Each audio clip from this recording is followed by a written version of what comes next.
देख रहे हैं नेटवर्क 33 राजकुमार के साथ। तो चलिए बढ़ते हैं आज की कहानी की ओर। दोस्तों, ये घटना है सीकर रेलवे स्टेशन की, जहां पर एक भिखारी भीख मांगने के लिए बैठा करता था। उसकी झुकी हुई कमर, उलझे हुए बाल और लाल डरावनी आंखें उसे और भी भयानक बना देती थी। वो अक्सर स्टेशन के एक कोने में बैठा रहता, जहां से कोई उसे आसानी से देख नहीं पाता था। रात के वक्त जब स्टेशन लगभग खाली हो जाता, तब वो धीरे धीरे अपने झोले से एक जंग लगी कटोरी निकालता और यात्रियों के पास जाकर भीख मांगता। लोगों को उसका चेहरा देखकर दया आ जाती और वे उसे कुछ पैसे दे देते, लेकिन उन लोगों को नहीं मालूम था कि उनकी दया उनके लिए ही काल बन जाएगी। जो भी उस भिखारी को पैसे देता तो अगले ही दिन उस आदमी की मौत हो जाती। लेकिन दोस्तों, जब उस भिखारी से मेरा सामना हुआ और जब मैंने उसका रहस्य जानने की कोशिश की, तो मैं भी उसके जाल में फंस गया। और फिर जो मेरे साथ घटना घटी, ये जानकर आप भी किसी को भीख देने से पहले 10 बार सोचेंगे। तो दोस्तों, आखिर कौन है ये भिखारी जो भीख देने वालों के लिए दर्दनाक मौत देता है, और क्या है इसकी वजह? आइए जानते इस भिखारी के रहस्य को और भी गहराई से। नमस्कार दोस्तों, मेरा नाम रोबिन है और मैं जिला औरंगाबाद के एक छोटे से गांव का निवासी हूं, जहां मैं अपने परिवार के साथ काफ़ी लंबे समय से रह रहा हूं। ये घटना तकरीबन आज से 6 साल पहले की है, जब मैं कांजीपुरम से ISPT एक्सप्रेस से अपने गांव यानी कि औरंगाबाद के लिए रवाना हुआ था। वो रात का सफ़र था जब मैं ट्रेन में सवार था। मैं उस वक्त गहरी नींद में था, पर मेरी आंख ट्रेन में घूम रहे एक बूढ़े आदमी की आवाज़ से खुल गई, जो बोल रहा था, नाश्ता ले लो, नाश्ता, गर्मा गर्म नाश्ता। जब मैंने घड़ी में समय देखा तो रात के यहीं कोई 10:30 बज रहे थे, और जब आसपास नजरें दौड़ाई तो पता चला कि ट्रेन एक सुपरा जंक्शन पर रुकी हुई थी। खैर, मुझे उस स्टेशन पर कुछ काम भी नहीं था, तो मैं अपनी आंखें मीचे अपनी सीट पर ही लेटा रहा, और ट्रेन भी कुछ समय के बाद वहाँ से चल पड़ी। फिर इसी बीच मेरी आंख फिर लग गई और मैं एक बार फिर से गहरी नींद में डूब गया। फिर इसी बीच मैंने अपने आप को बहुत से लोगों के बीच पाया, जो दिखने में बहुत ही ज़्यादा गंदे लग रहे थे। उनकी वो मैली कमीज, फटे पुराने कपड़े, गंदे चिकटे हुए बाल और तो और आंखों में लगे कीचड़, यहाँ तक कि उन सभी में से एक अजीब सी गंध आ रही थी, जिसे देख करके मेरे अंदर एक घिन सी पैदा होने लगी। लेकिन पता नहीं क्यों वो सभी मुझे ऐसे घेरे खड़े हुए थे और मैं बस उन सभी की शक्लें देखे जा रहा था। देखने में वो सभी ऐसे लग रहे थे मानो इस दुनिया के सभी गंदे मैले आदमी मेरे सामने आकर खड़े हो गए हों। मगर वो सब क्या चाहते थे, ये बात मुझे नहीं मालूम थी। मैं तो बस चुपचाप उन सभी के बीच खड़ा हुआ था। पर इससे पहले मैं वहाँ से भागने की सोचता कि तभी उनमें से एक आदमी ने मेरा गला दबोच लिया और पूरे दम से मेरे गले को इस कदर दबाया कि मेरा दम घुटने लगा था और मेरे पांव छटपटाने लगे थे। मेरी जान अभी निकलने वाली थी कि मैं जोर से छटपटाते उठा। मेरी सांसें इस कदर चढ़ी हुई थी मानो कि मेरे प्राण निकलने वाले हों। फिर जब मैं थोड़ा शांत हुआ तो मैंने अपने आसपास देखा, तो मेरे पास वाले सभी यात्री गहरी नींद में थे। बस मैं अकेला ही उस वक्त डरा सहमा अपनी सीट पर जगा हुआ था। फिर मुझे एहसास हुआ कि अभी अभी जो मेरे साथ हुआ वो महज बस मेरा एक सपना था। जब मैंने ये जाना कि ये मेरा एक सपना था, तो तब जाकर मुझे थोड़ी राहत मिली। मैं अभी उस बीते सपने के बारे में ही सोच रहा था कि तभी ट्रेन की चाल धीमी पड़ने लगी। ट्रेन की चाल में आई गिरावट से मैं ये तो समझ गया था कि या तो कोई स्टेशन आ गया है या फिर कोई हॉल्ट है जहाँ से कोई दूसरी ट्रेन गुजरने वाली है। मैं अभी इसी सोच में था कि इसी बीच मेरी नज़र ट्रेन की खिड़कियों से आती लाइट की रोशनी पर पड़ी, और जब ट्रेन रुकी तो मैंने देखा कि वो कोई सीकर रेलवे स्टेशन था। खैर, मुझे किसी चीज़ की ज़रूरत तो नहीं थी, तो मैं अभी भी अपनी सीट पर ही बैठा रहा, पर मेरे दिमाग में अभी भी वही सब सपने वाली बातें चल रही थी। मेरा ध्यान बार बार उसी बुरे सपने की तरफ ही जा रहा था और मैं अपने आप को शांत करने की बहुत कोशिश भी कर रहा था कि मैं उस सपने को भूल जाऊं, पर ऐसा नहीं हुआ। फिर इसी बीच मैंने अपनी जेब से एक सिगरेट निकाली और उसमें 2 से 3 दम भरे ही होंगे कि ट्रेन की खिड़की से एक बुजुर्ग आदमी, जो बहुत ही दयनीय हालत में था, उसने जंग लगा हुआ कटोरा मेरी ओर हिलाते हुए बढ़ाया। मैंने भी जेब से 10 का नोट निकाला और उसके कटोरे में डाल दिया, जिसे लेकर के वो बूढ़ा भिखारी आगे बढ़ गया। मैंने भी अपनी सिगरेट खत्म की और ट्रेन ने भी फिर से अपनी चाल बढ़ा ली। खैर मैं अभी अपनी सीट पर बैठा ही हुआ था कि तभी ना जाने क्यों मेरा सिर जोर से चकराने लगा। अब ना जाने ये कौन सी आफत मेरे गले पड़ गई थी, मेरी समझ से बाहर था। लिहाजन मैं अपना सर पकड़े सीट पर ही बैठा रहा और इसी कसमकस में मैं अपने घर पहुंचा। मैं अपने आप को बहुत ही ज़्यादा थका हुआ महसूस कर रहा था, जिस वजह से मैं दिन भर सोता ही रहा। फिर रात को मेरी आंख तब खुली जब मैंने अपने आप को सीकर रेलवे स्टेशन पर उसी बूढ़े आदमी को भीख देते हुए पाया। पर मैं जब भी अपनी आंख मीचता कि तभी मैं उस बूढ़े आदमी को अपने सामने पाता। फिर जब सुबह मेरी आंख खुली तो मैं अपने शरीर पर लगे चोट के निशान से घबरा गया। मुझे समझ में नहीं आ रहा था कि ये घाव हुए तो हुए कैसे। मेरी बिगड़ती हालत को देखते हुए मैंने वो अपने घाव अपनी पत्नी को दिखाए, जिन्हें देखकर वो भी घबरा गई। लिहाजन मेरी पत्नी ने मुझे नज़दीकी डॉक्टर से दवाई भी दिलवाई, लेकिन उससे कोई भी फ़ायदा नहीं हुआ। मेरे शरीर के वो निशान ठीक होने की बजाय और भी बढ़ गए। पर सबसे बड़ी दिक्कत और हैरान की बात तो ये थी कि वो बूढ़ा आदमी मुझे अब हर रात को दिखाई देता था। तभी मैंने अपने दिमाग के घोड़े दौड़ाए और समझने की कोशिश की कि हो ना हो ज़रूर उस बूढ़े भिखारी की वजह से ही मेरे साथ ज़रूर कुछ हुआ है। क्योंकि जब मैं सीकर रेलवे स्टेशन पहुंचा था और भिखारी को भीख दी थी, तब से मेरे साथ ये अजीब सी हरकतें होनी शुरू हो गई थी। तभी मैंने वहीं उस स्टेशन पर जाने का फैसला किया। लिहाजन मैंने अपने साथ घटी पूरी घटना अपने पत्नी को भी बताई।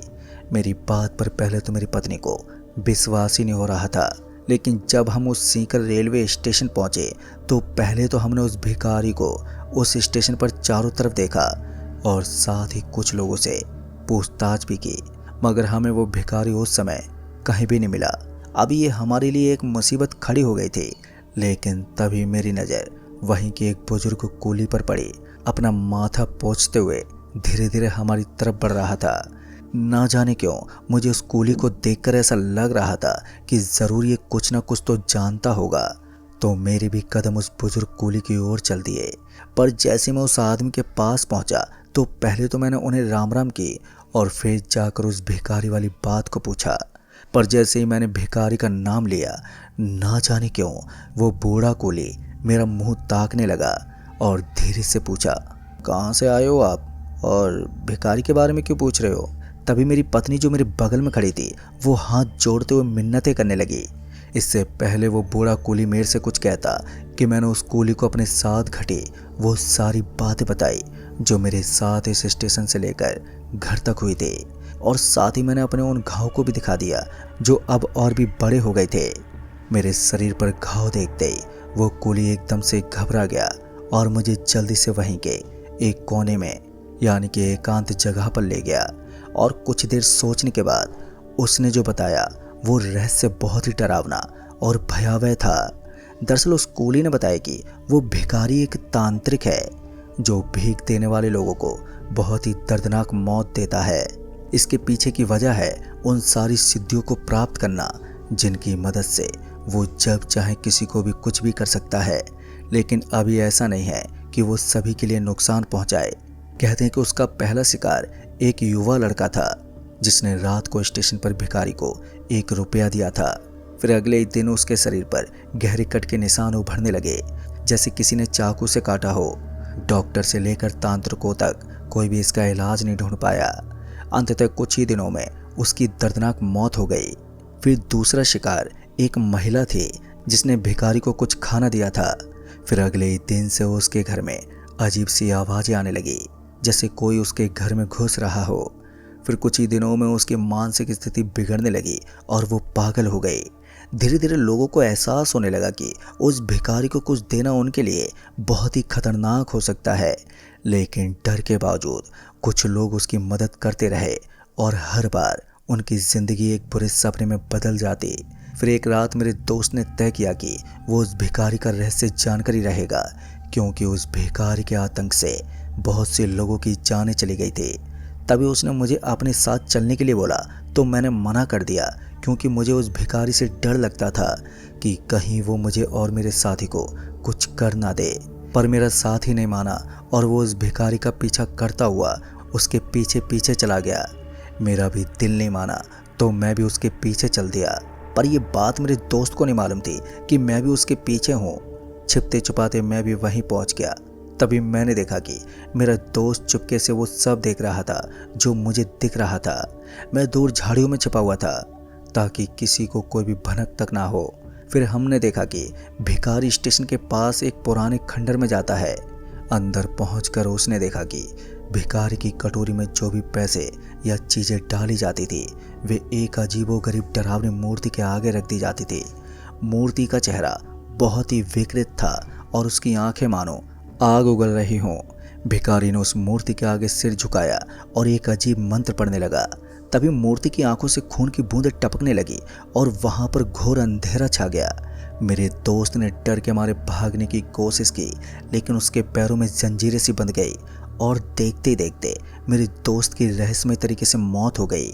इससे पहले मेरे साथ कुछ होता कि मैं दबे पांव चुपचाप वहां से निकल गया, पर वो पूरी रात मेरी जागते हुए और दर्द में ही कटी। और फिर जब मैं सुबह स्टेशन आया तो मैंने देखा कि स्टेशन पर काफ़ी भीड़ जमा थी और जब मैंने करीब से देखा तो वो मंजर देखकर तो मेरा कलेजा फटने को हो गया था। दरअसल मैंने देखा कि मेरे सामने मेरे दोस्त की लाश पड़ी हुई थी और उसकी आंखें बाहर की ओर निकली हुई थी। लोगों के साथ ऐसा होता देख सभी में दहशत फैल गई और लोगों ने भीख देना बंद कर दिया। सभी उससे डरने लगे थे, लेकिन जो यात्री ट्रेन में बैठकर सफ़र करते हैं उन्हें ये बात मालूम नहीं होती है, क्योंकि वो भिखारी दिन में तो नहीं दिखता है पर रात के वक्त वो किसी न किसी यात्री को अपने जाल में ज़रूर फंसा लेता है, जैसे कि आप फंस गए हो। लेकिन कहते हैं आज भी अगर आप स्टेशन पर देर रात जाएं तो आपको उस भिखारी की लाल डरावनी आंखें दिखाई देंगी। अगर आप गलती से भी उसे कुछ दे देते हैं तो आपकी ज़िंदगी में भी वही डरावनी घटनाएं शुरू हो जाएंगी जो क्रियाएं वो उस मूर्ति के सामने बैठकर करता है। दोस्तों, उस कूली की बात सुनकर मैं और मेरी पत्नी उसके पाँव में गिड़गिड़ाने लगे और उससे कहने लगे कि आप मुझे कैसे भी करके उस भिखारी से बचा लीजिए। तभी उस कूली ने बताया कि तुम्हें बस उस भिखारी के कटोरे को उस मूर्ति के आगे उल्टा करके रखना होगा, वहाँ पर चल रहे दिए को बुझाना होगा। अगर तुमने ऐसा कर दिया तो तुम बच सकते हो। फिर दोस्तों, रात के ठीक 10:30 बजे उस कूली ने मुझे वो भिखारी दिखा दिया जो स्टेशन से अलग एकांत में बैठा हुआ था। उस भिखारी को देखते मैंने पहचान लिया कि ये तो वही भिखारी है जो मुझे दिखाई देता है। तभी उस कूली ने मुझे समझाकर कहा, ध्यान रहे, जान भी जा सकती है बेटा तुम्हारी, समझदारी से काम लेना है। अब ये बोलकर वो कूली तो वहाँ से चला गया, मगर अब मुझे इंतजार था तो बस अब उस भिखारी के वहाँ से जाने का।